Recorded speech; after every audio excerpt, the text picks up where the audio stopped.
Hey everybody, so I just got out of a screening for the Black Panther, the new Marvel superhero film. I'm here in Nashville, Tennessee on Tuesday afternoon. I've written a few of my movie reviews. I've left a few of them here on Steam It before, and they've gotten a little bit of attention, but my videos seem to have done better. So I thought maybe it would be cool if I just did an immediate film review, having literally just walked out of the theater. I'm sitting in the parking lot. So this is a little quick, immediate response kind of review to the Black Panther film.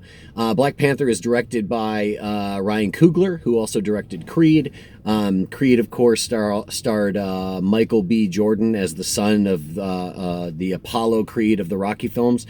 In this one, Michael B. Jordan plays one of the villains. He plays a villain named Warmonger. Andy Serkis from the Lord of the Rings and Planet of the Apes films plays another villain in a smaller role, a villain called Claw. Chadwick Boseman, of course, is the Black Panther. A number of other great actors and actresses fill out roles. Forrest Whitaker's in here. Angela Bassett's in here. Lupita Ngannou is in this. I always mess her name up, but Ngannou is actually the name of a MMA fighter. I don't know how to say her last name. Lupita, I think, is how you say the first name. But anyway, beautiful actress, and the whole cast does a great job. There's not a moment in the movie where you feel like that's stupid. So it's well written. It's well acted. It's not my favorite Marvel film of all time. My favorite Marvel film of all time is still The Winter Soldier. The Winter Soldier is interesting, though, because this was the first movie since The Winter Soldier the first Marvel film since The Winter Soldier that sort of itched the same scratch for me as The Winter Soldier. It's a little warm in here, guys. My car's been sitting out in the sun. It's obviously brightened up since I got in here. I was looking pretty rainy when I got here.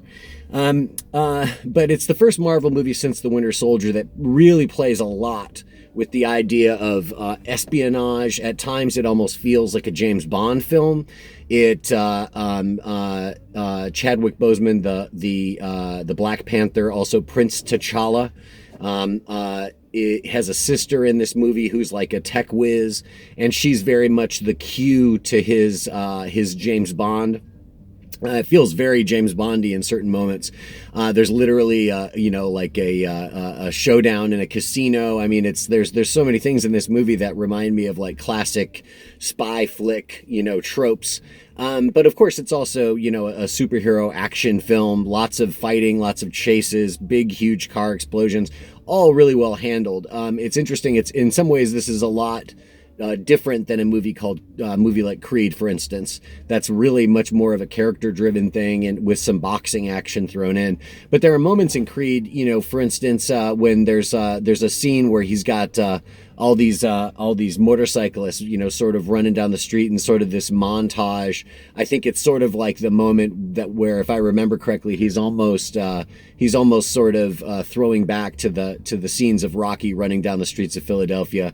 And this time it's Creed, Apollo Creed's son. I can't remember. I keep saying Apollo Creed's son because I don't remember what his name was in that movie. I don't think he was also Apollo. I think he has a different name. But you see him running, but instead of seeing, a bunch of kids and stuff running after him, there's all these guys on motorcycles and stuff, and it's all shot really beautifully, and it's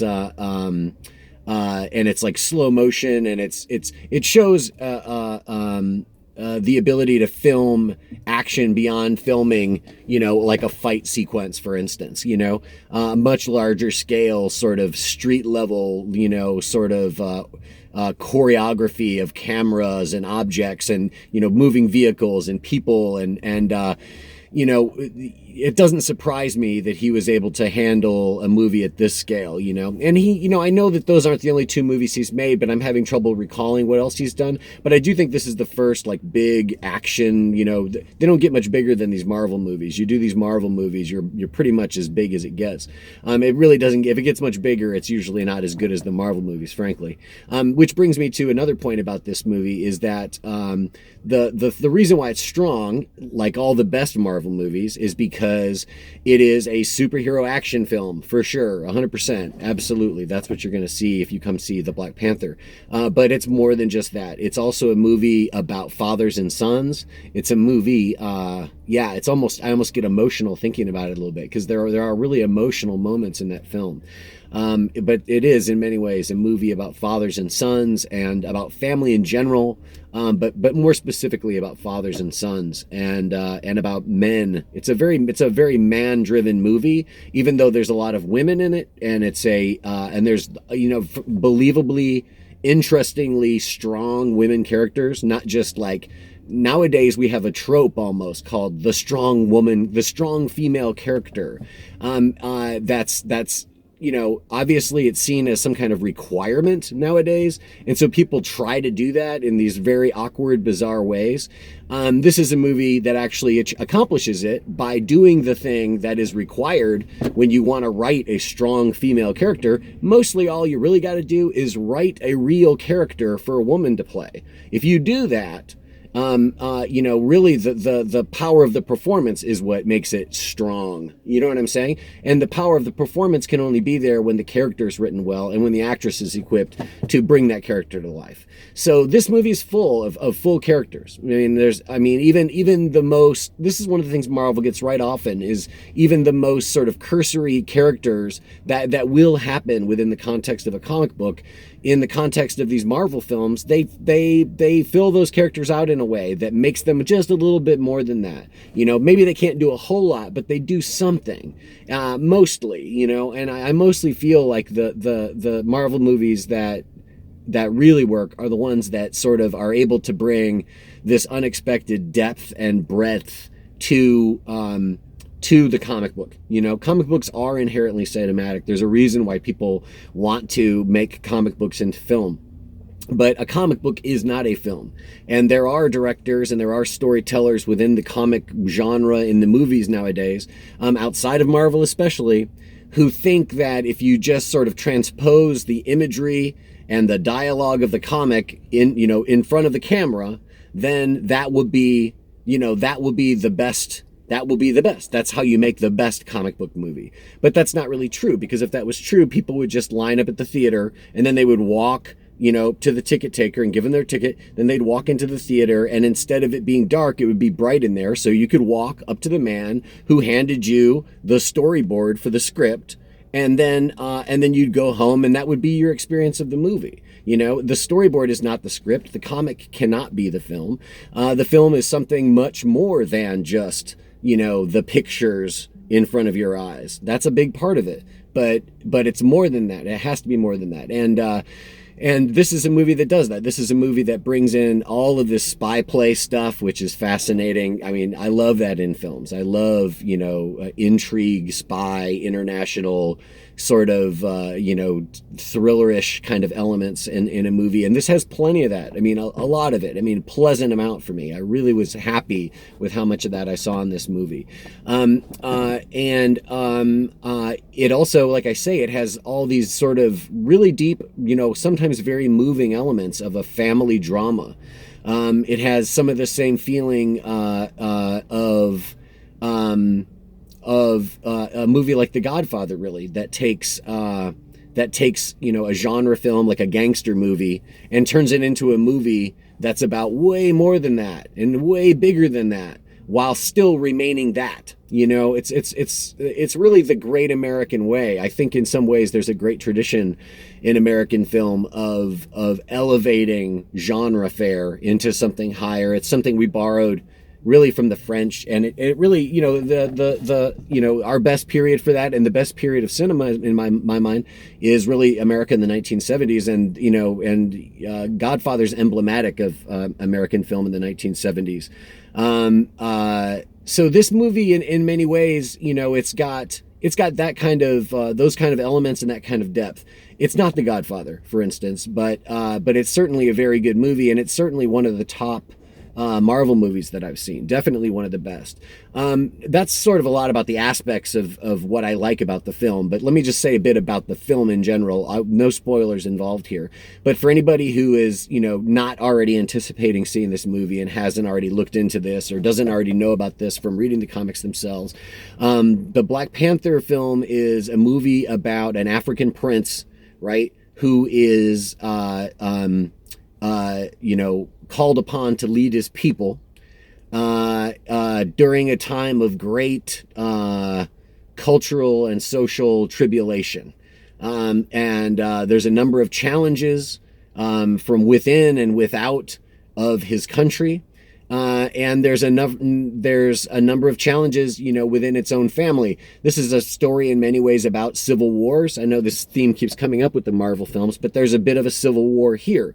Not only between, the people of Wakanda and the various tribes that call Wakanda home, but also within the family unit itself. It's really nicely done in that way. I mean, there's something almost Shakespearean about this whole thing, just this combination of, there's all this action and intrigue, but it's balanced out with like all of these like, deeper dramas and really, intense conflict between people. I can't say too much more because I will start to spoil it. So it's got a lot of that going on. The movie takes place in Prince T'Challa, okay, the Black Panther, Prince T'Challa. It takes place in his kingdom of Wakanda, and Wakanda is a place that is sort of inspired by Afrofuturist thinking of the 60s and 70s, or it looks like it is anyway. I'm assuming it is because of the time that the Black Panther comic started. As far as I know, I'm aware of the Black Panther comic from when I was a kid in the 1970s, at least this version on the film is definitely inspired by that stuff. And what I'm talking about is things like, musicians like Sun Ra and like Parliament Funkadelic, where there's this combination of like ancient African mythology with science fiction,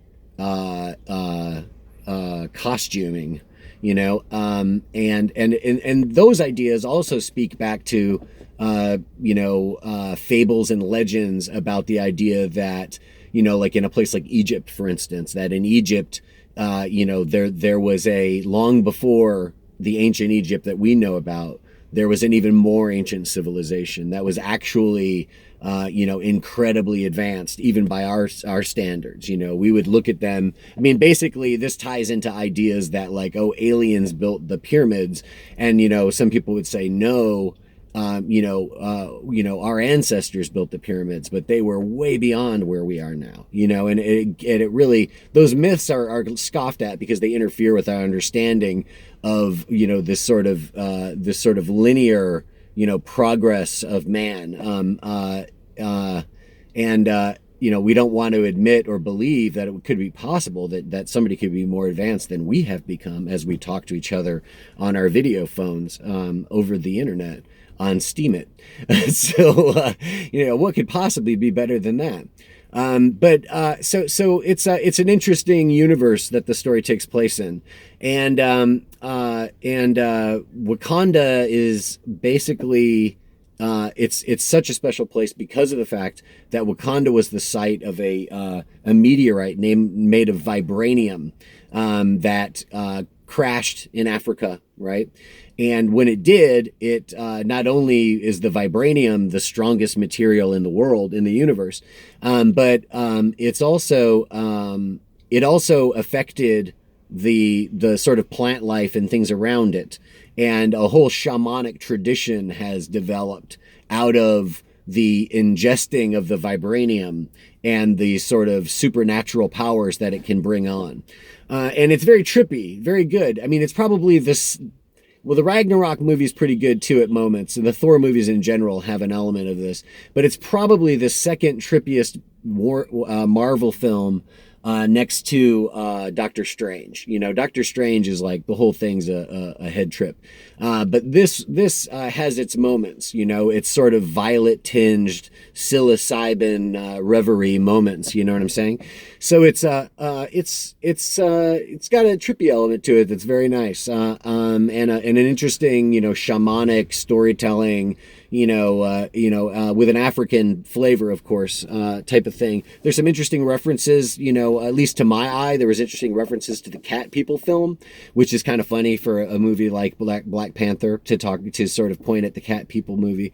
I was thinking specifically about the remake with Nastasha Kinski and my boy from Clockwork Orange. I can't remember his name, now I can think of it. But anyway, so the movie is definitely if you're a Marvel movie fan, I don't have to tell you to go see this movie. You're already going to go do that. You're going to be happy about it. And if you're not a Marvel movie fan, you know, I think I could safely say this.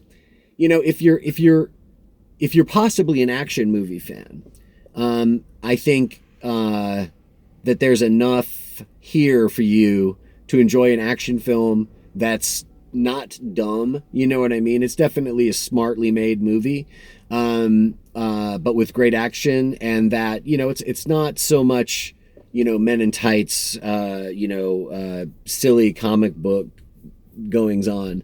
At least in my palate, you know what I mean? Maybe I'm crazy. Maybe I've got a high tolerance for it, but I thought it was very good, very good movie. I think it's got, last I heard, it had 100% on Rotten Tomatoes.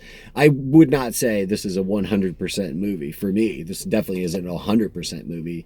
At no moment was I like, oh my God, this is almost a 100% movie. I don't know that a superhero movie could ever be that for me. You know, when I think about a movie like There Will Be Blood or something, you know, which I think may be like 100% movie for me. At least in terms of the 21st century, that's definitely the best movie of the 21st century for me. So given that that's 100%, I would say this movie falls, you know, I was going to say about 90, but I do think that it's still the second best Marvel film, at least. So if I was going to put a Marvel movie at 90, it would have to be Winter Soldier, you know, but this falls somewhere it definitely falls somewhere in like the B+ A- range. Absolutely. There's no doubt about that. It's got a little bit of everything in the best possible way. It's really smart. And it's really well written, well acted. I mean, it's fundamentally sound. It's like Creed, man. Creed was great. Creed was really, really good. And Creed was another movie where Coogler was asked to sort of, I mean, you know, the Rocky thing's a universe, just like Black Panther is a universe within the universe of Marvel, you know? So in both of these movies, he's shown his ability to sort of take something and make something with it that feels current. That's one more thing I'd like to say about this, is actually one of the things, probably the thing that makes it most compelling, is the fact that the chaos in Wakanda, okay, that's happening around their tradition of isolation versus what seems to be a need to reach out and to be involved in the rest of the world. The tension between the desire to hold on to tradition and to depend on technology versus the outsider who might overthrow the social order in a way, and play a disruptive role, you know, specifically a role where mores and folkways and diplomacy and the way of doing things is completely chucked aside, and the tension that creates, you know, because of the fact that